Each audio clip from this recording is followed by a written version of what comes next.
નમસ્તે વિદ્યાર્થી મિત્રો, ધોરણ 10 સામાજિક વિજ્ઞાન. હવે આજનું પ્રકરણ આપણે જોઈએ તો આપણે નવા પ્રકરણની શરૂઆત કરવાની છે કે આર્થિક વિકાસ. ધ્યાન આપજો, આર્થિક વિકાસ. આજે કોઈ પણ દેશ હોય, જો આર્થિક રીતે સદ્ધર હશે, આર્થિક રીતે વિકાસ હશે, તો એ દેશના લોકોનું જીવન ધોરણ ઊંચું હશે, દેશના લોકો સુખી હશે, ગરીબીનું પ્રમાણ પણ કેવું હશે? ઓછું હશે. કે જો એ દેશનો આર્થિક વિકાસ વધારી હશે, સારો હશે ત્યારે. તો પ્રકરણની આપણે શરૂઆત કરવાની છે કે આર્થિક વિકાસ એટલે શું, સમજાવો. આ પ્રશ્ન 3 ગુણમાં પૂછાય છે, બરાબર છે. તો આર્થિક વિકાસ એટલે શું, સમજાવો. તો આપણે પ્રશ્ન છે કે આપણે કયા સંદર્ભમાં આર્થિક વિકાસનો અભ્યાસ કરવાનો છે. આર્થિક વિકાસ કોને કહેવામાં આવે છે? તો ધ્યાન આપો, આર્થિક વિકાસ એ કોઈ પણ રાષ્ટ્રીય આવકમાં સતત વધારો થવો. તો મેં તમને હમણાં પણ કહ્યું કે જે દેશ આર્થિક રીતે સદ્ધર હશે, આર્થિક વિકાસ થતો હશે, એ દેશના લોકોનું જીવન ધોરણ સારું હશે. તો આર્થિક વિકાસ એ કોઈ પણ રાષ્ટ્રીય આવકમાં સતત વધારો થવો. તો જે રાષ્ટ્ર એટલે કે દેશ, જો દેશની આવકમાં સતત વધારો થતો હશે ત્યારે જ દેશનો આર્થિક વિકાસ થઈ શકશે. જો રાષ્ટ્રનો વિકાસ નહીં થતો હોય, રાષ્ટ્રની આવક નહીં વધતી હોય, તો રાષ્ટ્રનો આર્થિક વિકાસ સંભવ નથી. તો ધ્યાન આપજો, આર્થિક વિકાસ એ કોઈ પણ રાષ્ટ્રીય આવકમાં સતત વધારો થવો. બીજું, દેશની માથાદીઠ આવકમાં પણ વધારો થવો. તો આર્થિક વિકાસનો બીજો અર્થ છે દેશની માથાદીઠ આવકમાં પણ વધારો થવો. તો રાષ્ટ્રની આવકમાં વધારો થવો એટલે કે દેશની આવક વધે, સાથે સાથે દેશની માથાદીઠ આવક એટલે કે લોકોની આવક, વ્યક્તિઓની આવક, નાગરિકોની આવકમાં પણ વધારો થવો. તો આર્થિક વિકાસ એવું નથી કે સતત દેશની આવક વધે તો જ આર્થિક વિકાસ થાય. ના, સતત દેશની આર્થિક વિકાસ થાય, દેશની રાષ્ટ્રીય આવક વધે, પણ સાથે સાથે દેશની માથાદીઠ આવકમાં પણ વધારો થવો જરૂરી છે. એટલે કે જે વ્યક્તિઓ જે છે, જે નાગરિકો છે, એમની પણ માથાદીઠ આવકમાં વધારો થવો. તો આર્થિક વિકાસ એટલે કે રાષ્ટ્રીય આવકમાં વધારો થવો અને દેશની માથાદીઠ એટલે કે વ્યક્તિ દીઠ આવકમાં વધારો થવો, જેને આપણે શું કહીએ છીએ? આર્થિક વિકાસ. આગળ આપણે જોઈએ તો લોકોના જીવન ધોરણમાં વધારો થવો, આ બાબતને આર્થિક વિકાસ કહે છે. તો લોકોના જીવન ધોરણમાં વધારો થવો, એને પણ આપણે આર્થિક વિકાસ કહીએ છીએ. દાખલા તરીકે તમે સારા મોજો ખરીદી શકતા હોય, તમારી જે ચીજવસ્તુ ખરીદવાની ઈચ્છા તમે ખરીદી શકતા હોય, કોઈ પણ વ્યક્તિ પોતાની પ્રાથમિક જરૂરિયાતો એટલે કે રોટી, કપડાં, મકાન, રહેઠાણ, આરોગ્ય, શિક્ષણ વગેરે જેવી જરૂરિયાતો આસાનીથી સંતોષી શકતો હોય, જેને આપણે જીવન જરૂરિયાત ચીજવસ્તુ આપણે કહી શકીએ છીએ. તો આ રીતે લોકોના જીવન ધોરણમાં વધારો થવો, એ બાબતને પણ આપણે શું કહીએ છીએ? આર્થિક વિકાસ. એટલે કે તમારી રહેણીકરણીમાં ફેરફાર આવે, સતત તમારી આવક વધતી જાય, એના કારણે આપણા જીવન ધોરણમાં પણ વધારો થતો જાય છે. એટલે કે આપણા જીવન ધોરણ પણ સુધરતું જાય છે, એને પણ આપણે શું કહીએ છીએ? આર્થિક વિકાસ. તો લોકોના જીવન ધોરણમાં વધારો થવો, આ બાબતને પણ આર્થિક વિકાસ કહે છે. તો લોકોનું જીવન ધોરણ પણ સુધરે. આગળ જોઈએ, દેશની કુલ આવકને રાષ્ટ્રીય આવક કહે છે. તો દેશની જે કુલ આવક એટલે કે એક વર્ષની અંદર દેશની જે આવક થાય, આવક એટલે કે નફો, આવક એટલે કે નફો. તો દેશની જે કુલ આવક જે છે, એ આવકને આપણે શું કહીએ છીએ? રાષ્ટ્રીય આવક કહેવામાં આવે છે. હવે આપણે પ્રશ્ન એ થાય, ચલો દેશની આવક તો આપણને ખબર પડી ગઈ કે ભાઈ વર્ષમાં દેશને જેટલી નફો થાય એને આપણે રાષ્ટ્રીય આવક એટલે કે દેશની આવક કહીએ છીએ. પણ આ માથાદીઠ આવક આપણને કેવી રીતના પ્રાપ્ત થાય? આ વ્યક્તિ દીઠ આવક કેટલી છે એની માહિતી આપણને કેવી રીતના પ્રાપ્ત થાય? તો એનું સૂત્ર છે, યાદ રાખજો. તો જ્યારે દેશની કુલ રાષ્ટ્રીય આવકને દેશની કુલ વસ્તી વડે ભાગવાથી માથાદીઠ આવક પ્રાપ્ત થાય છે. તો ધ્યાન આપજો, દેશની જે કુલ આવક હોય, એક વર્ષની દેશની કુલ આવક હોય, જેટલા કરોડો રૂપિયા હોય, એ આવકને દેશની કુલ વસ્તી વડે ભાગી દેવામાં આવે ત્યારે આપણને માથાદીઠ આવક પ્રાપ્ત થાય છે. આ એક ગુણમાં આપણે યાદ રાખવાનું છે. પરીક્ષાની અંદર આ વારંવાર પરીક્ષામાં પૂછાતું હોય છે કે માથાદીઠ આવક કેવી રીતના પ્રાપ્ત થાય? તો જ્યારે દેશની કુલ રાષ્ટ્રીય આવકને દેશની કુલ વસ્તી વડે ભાગવાથી માથાદીઠ આવક પ્રાપ્ત થાય છે. ઉદાહરણ તરીકે આપણે જોઈએ, દાખલા તરીકે એક વર્ષમાં ભારત દેશની આવક, ધ્યાન આપજો, ભારત દેશની આવક 1,00,000 કરોડ રૂપિયા છે. ઉદાહરણ તરીકે લઉં છું, ભારત દેશની રાષ્ટ્રીય આવક એટલે કે એક વર્ષની આવક 1,00,000 કરોડ રૂપિયા છે. તો આ 1,00,000 કરોડને ભારત દેશમાં આજે કુલ વસ્તી કેટલી છે? ઉદાહરણ તરીકે 130 કરોડ વસ્તી છે આજે. તો 130 કરોડ વડે ભાગી દેવાના અને એમાંથી આપણે જે આંકડો પ્રાપ્ત થાય એને આપણે માથાદીઠ આવક કહીએ છીએ. તો ધ્યાન આપજો, જ્યારે દેશની કુલ રાષ્ટ્રીય આવકને દેશની કુલ વસ્તી વડે ભાગવાથી માથાદીઠ આવક પ્રાપ્ત થાય છે. આગળ, લોકોના જીવન ધોરણમાં દરેક વ્યક્તિને વર્ષ દરમિયાન પ્રાપ્ત થતા અનાજ, કપડાં, ઉર્જા, પરિવહન સેવા, શિક્ષણ અને આરોગ્યની સેવા રહે વગેરેનો સમાવેશ થાય છે. તો આપણે જોઈએ તો આજે માથાદીઠ આવક વધે ત્યારે દરેક વ્યક્તિને વર્ષ દરમિયાન પ્રાપ્ત થતું અનાજ, કપડાં, ઉર્જા, પરિવહન સેવા, શિક્ષણ અને આરોગ્યની સેવા અને રહેઠાણ વગેરેનો સમાવેશ થાય છે. અને આ બધી સગવડો પ્રાપ્ત થાય વ્યક્તિને ત્યારે વ્યક્તિનું જીવન ધોરણ ઊંચું આવે છે. સારું અનાજ પ્રાપ્ત થાય, કપડાં, ઉર્જા એટલે કે વિદ્યુત, પરિવહન સેવા એટલે કે વિવિધ પ્રકારના સાધનોની અંદર આપણે પરિવહન કરી શકીએ, સારું શિક્ષણ પ્રાપ્ત થાય, આપણું સારું આરોગ્ય જળવાય, આપણું મકાન હોય વગેરેનો સમાવેશ આપણે લોકોના જીવન ધોરણમાં કરી શકીએ છીએ. તો આને આપણે લોકોનું જીવન ધોરણ કહીએ છીએ. અને આ બાબત જ્યારે દરેક વ્યક્તિને પ્રાપ્ત થાય ત્યારે લોકોનું જીવન ધોરણ કેવું આવે છે? ઊંચું આવે છે. આગળ આપણે જોઈએ તો ભારતમાં આઝાદી પછી રાષ્ટ્રીય આવક અને માથાદીઠ આવકમાં વધારો થયો છે. તો આપણે આઝાદી પછી ધીરે ધીરે ભારત દેશ પોતાનો વિકાસ સાધતો જ ગયો છે અને આ વિકાસને કારણે ભારત દેશની જે માથાદીઠ આવક છે એના અંદર શું થતો ગયો છે? ધીરે ધીરે વધારો થતો ગયો છે. આપણે જોઈ ગયા કે નવા નવા ઉદ્યોગો સ્થપાયા, શિક્ષણ વધ્યું, જાગૃતતા આવી, એના કારણે રાષ્ટ્રીય આવક શું થતી ગઈ? વધતી ગઈ. અને રાષ્ટ્રીય આવક વધે એટલે ખબર છે કે માથાદીઠ આવકમાં પણ વધારો થાય છે. અને આથી અનાજ, કપડાં, વીજળી, શિક્ષણ, આરોગ્ય, રહેઠાણ વગેરે સુવિધામાં પણ શું થયો? વધારો થયો છે.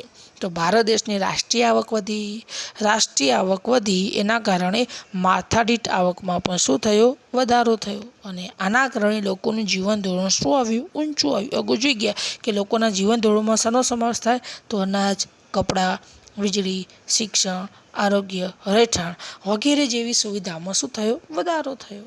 આપણી પાસે સારા પૈસા હોય, સારી આવક હોય તો આપણી જે જીવન જરૂરિયાત જે છે એનાની અંદર સુધારો આવી શકે છે. તો આથી કહી શકાય છે કે ભારતમાં આર્થિક વિકાસ થઈ રહ્યો છે. તો ધીરે ધીરે હવે આપણે કહી શકીએ છીએ કે ભારત દેશનો આર્થિક વિકાસ થઈ રહ્યો છે. તો હવે ભારત દેશની આવકમાં સતત વધારો થાય. ભારત દેશની આવક વધે તો લોકોની માથાદીઠ આવક વધવાની જ છે. તમે ક્યાંય જોયું કે કોઈ દેશની આવક બિલકુલ નથી છતાં પણ લોકો સુખી હોય? કદી ન હોય. દેશની આવક વધે ત્યારે જ લોકોની માથાદીઠ આવક વધે છે. જો દેશમાં મંદી આવે તો એની અસર સમગ્ર દેશના નાગરિકોને એની અસર થતી હોય છે. હવે ભારત દેશની એક સારી બાબત છે કે ભારત દેશને સતત આવક વધતી જાય છે અને આ આવક વધવાને કારણે ભારત દેશનો ધીરે ધીરે આર્થિક વિકાસ થઈ રહ્યો છે. હવે આગળ આપણે જોઈએ આર્થિક વૃદ્ધિ અને આર્થિક વિકાસ વચ્ચેનો તફાવત. આ પણ 3 ગુણમાં પૂછાય છે, બરાબર છે. અને આ મોસ્ટ આઈએમપી છે. કે આર્થિક વૃદ્ધિ અને આર્થિક વિકાસ વચ્ચેનો તફાવત જણાવો. તો આર્થિક વૃદ્ધિ કોને કહેવાય અને આર્થિક વિકાસ કોને કહેવાય? જો વિદ્યાર્થી મિત્રો એક તમને ખાલી ઉદાહરણ આપી તો તમને ખ્યાલ આવે કે આર્થિક વૃદ્ધિ કોને કહેવાય અને આર્થિક વિકાસ કોને કહેવાય.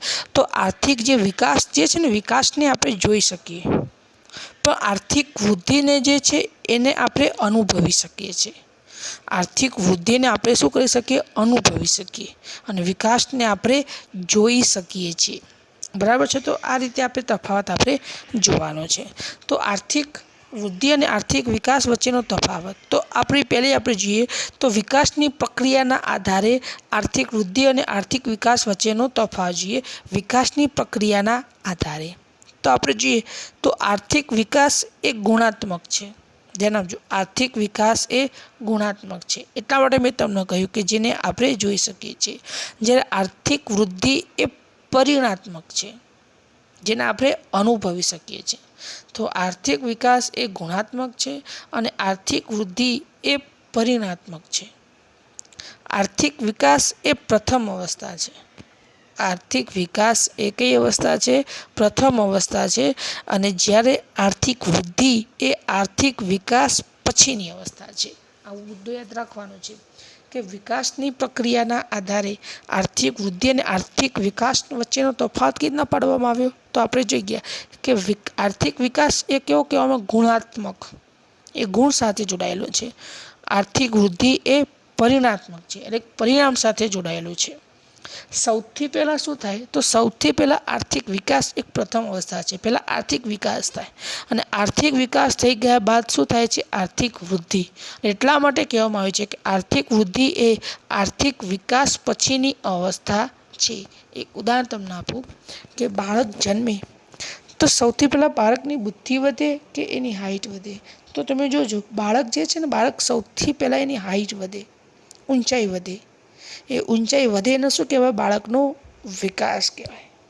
અને ઊંચાઈ વધે ને ત્યાર પછી જેમ જેમ ઊંચાઈ વધે, બાળક જેમ જેમ મોટો થતો જાય ત્યાર પછી એની બુદ્ધિનું પ્રમાણ વધે છે.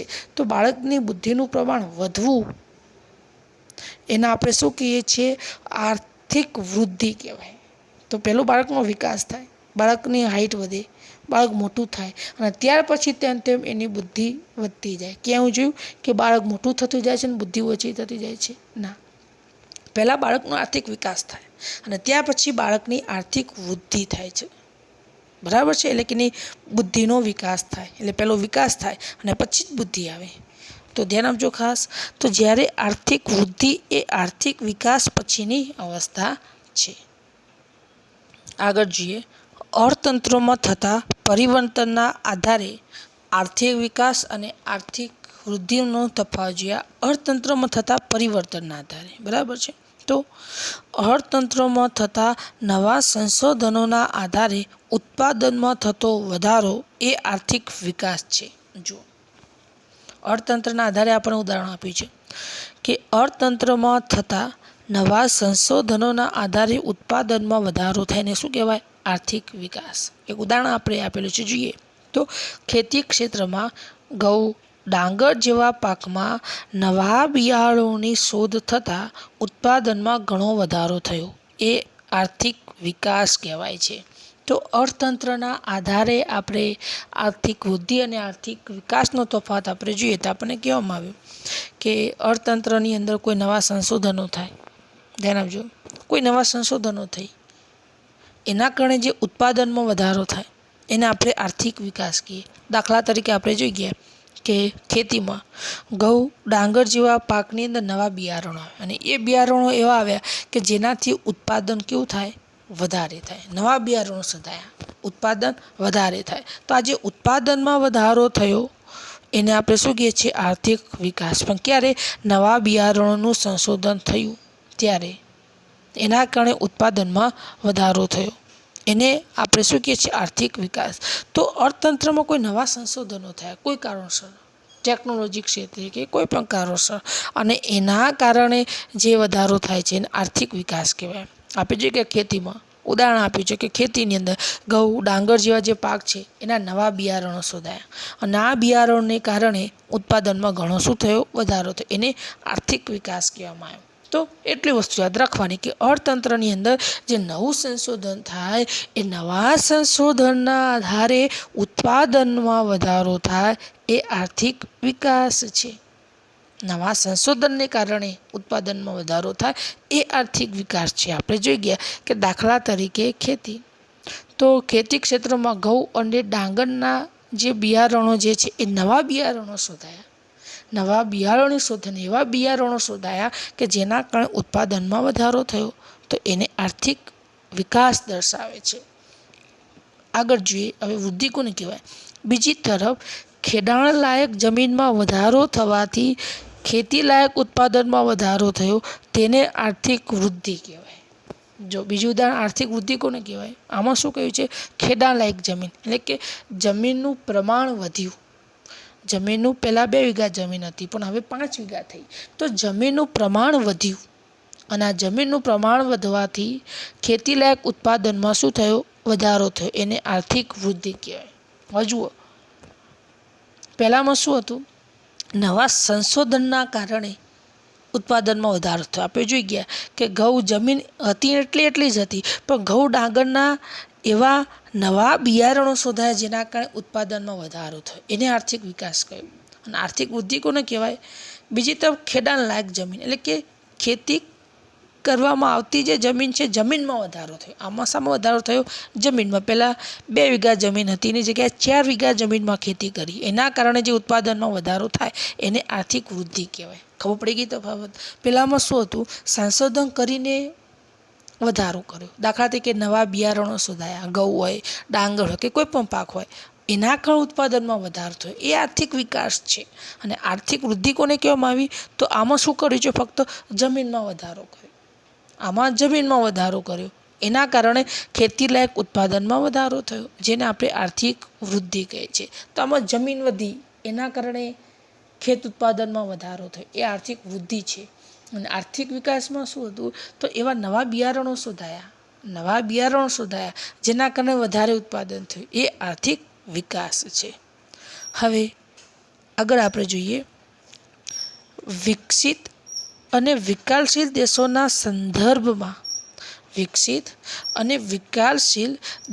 સંદર્ભમાં આર્થિક વૃદ્ધિ અને આર્થિક વિકાસનો તફાવત જોઈએ. તો વિકસિત અને વિકાસશીલ દેશો, હવે ધ્યાન આપજો, બંનેનું પહેલાં ઉદાહરણ તમને આપી દઉં કે વિકસિત દેશ કોને કહેવાય. તો જે દેશોનો વિકાસ થઈ ગયેલો છે, પહેલેથી જ આગળ પડતા છે, સુખી દેશો છે, એ બધા વિકસિત દેશ કહેવાય. વિકાસશીલ દેશ, તો જે દેશોનો હવે ધીરે ધીરે વિકાસ થઈ રહ્યો છે એને આપણે વિકાસશીલ દેશો કહેવાય. આપણે ઉદાહરણ જોઈએ, મેં લખેલા છે. તો America, Russia, Japan, England, France વગેરે વિકસિત દેશોની આવકમાં વધારો એ આર્થિક વૃદ્ધિ કહેવાય. તમે જો આ વિકસિત દેશો છે, ઘણા બધા વિકસિત છે, આમની પાસે અઢળક પ્રકારની સંપત્તિ છે. આ દેશોમાં ગરીબીનું પ્રમાણ પણ કેવું છે, બહુ ઓછું છે, સુખી દેશો છે. આપણે બધા ભારતના જે લોકો છે અહીંયા જવા ઈચ્છીએ છીએ. આપણે કોઈ અમેરિકા જાય છે, કોઈ જાપાન જાય છે, કેમ, જેથી કરીને આપણે ત્યાં જઈને આપણે વિકાસ સાધી શકીએ છીએ. તો બધા દેશો વિકસિત છે. તો America, Russia, Japan, England, France વગેરે વિકસિત દેશોની આવકમાં વધારો એ આર્થિક વૃદ્ધિ કહેવાય. તો વિકસિત દેશોની આવકમાં વધારો થાય એને આર્થિક વૃદ્ધિ કહેવાય. જ્યારે વિકાસશીલ દેશો, વિકાસશીલ એટલે કે જેનો વિકાસ હવે ધીરે ધીરે થઈ રહ્યો છે, અત્યાર સુધી ગરીબ હતા પણ ધીરે ધીરે થોડો વિકાસ થઈ રહ્યો છે, તો એવા વિકાસશીલ દેશો તો આપણે જોઈએ તો ભારત, શ્રીલંકા, બ્રાઝિલ જેવા વિકાસશીલ દેશોની આવકમાં થતો વધારો એ આર્થિક વિકાસ કહેવાય. જ્યારે ભારત, શ્રીલંકા, બ્રાઝિલ જેવા વિકાસશીલ દેશોની આવકમાં થતો વધારો એને આપણે શું કહીએ છીએ, આર્થિક વિકાસ. તો આર્થિક વિકાસ બરાબર. તો આપણે જોઈએ કે જે દેશો પહેલેથી જ વિકસિત છે, પહેલેથી જ આગળ પડતા છે, America, Russia, Japan, England, France, આ બધા વિકસિત દેશો છે, એમની આવકમાં વધે, જેટલો આવક વધે એને આપણે શું કહીએ છીએ, આર્થિક વૃદ્ધિ કહેવાય. અને જ્યારે વિકાસશીલ દેશો છે, ભારત છે, શ્રીલંકા છે, બ્રાઝિલ છે, આ એવા દેશો છે વિકાસશીલ છે, હવે ધીરે ધીરે એમનો વિકાસ હવે થઈ રહ્યો છે. અને આ દેશોની આવકમાં જે વધારો થાય છે એને આપણે શું કહીએ છીએ? આર્થિક વિકાસ કહેવામાં આવે છે. તો બે બાબતો યાદ રાખવાની. આ સુખી છે, આ સુખી નથી. હવે ધીરે ધીરે સુખ તરફ પ્રયાણ કરી રહ્યા છે અને એમની આવકમાં વધારો થાય એને આર્થિક વિકાસ કહેવાય. અને જે વિકસિત છે, પહેલાંથી સુખી દેશો છે, આગળ પડતા છે અને એમની આવકમાં વધારો થાય એમની આર્થિક વૃદ્ધિ કહેવામાં આવે છે.